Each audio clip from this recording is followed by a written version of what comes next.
తిరుపతి నగరంలో తీవ్ర ఉద్రిక్తత పరిస్థితులు నెలకొన్నాయి. వైసీపీ నేత భూమన కరుణాకర్ రెడ్డి చేసిన వ్యాఖ్యలను నిరసిస్తూ హిందూ సంఘాలు, సాధు సంతులు శిల్పారామం వద్ద భారీగా గుమికూడారు. అక్కడి నుంచి భూమన ఇంటి ముట్టడికి ర్యాలీగా బయలుదేరిన నిరసనకారులను పోలీసులు మధ్యలోనే అడ్డుకున్నారు. దీంతో పోలీసులకు నిరసనకారులకు మధ్య కాసేపు తోపులాట జరిగి ఉద్రిక్తత చోటు చేసుకుంది.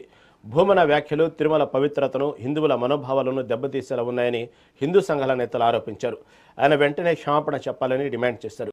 ఎలాంటి అవాంఛనీయ ఘటనలు జరగకుండా పోలీసులు భారీ బందోబస్తు ఏర్పాటు చేశారు.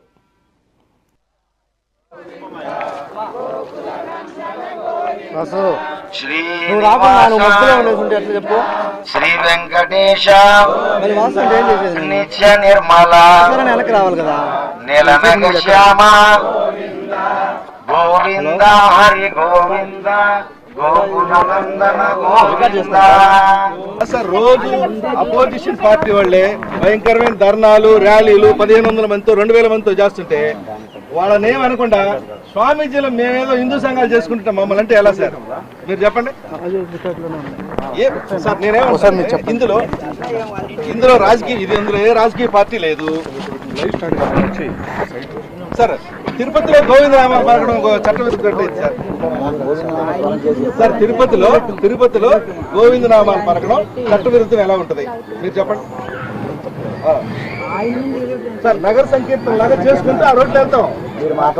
ధర్నా లేదు, ధర్నా క్వశ్చనే లేదు, ధర్నా అనే మాటే లేదు, ధర్నానే లేదు. ఎక్కడ ధర్నా అనే మాట మేము ఎక్కడ వాడలేదు, చేయటం లేదు కూడా.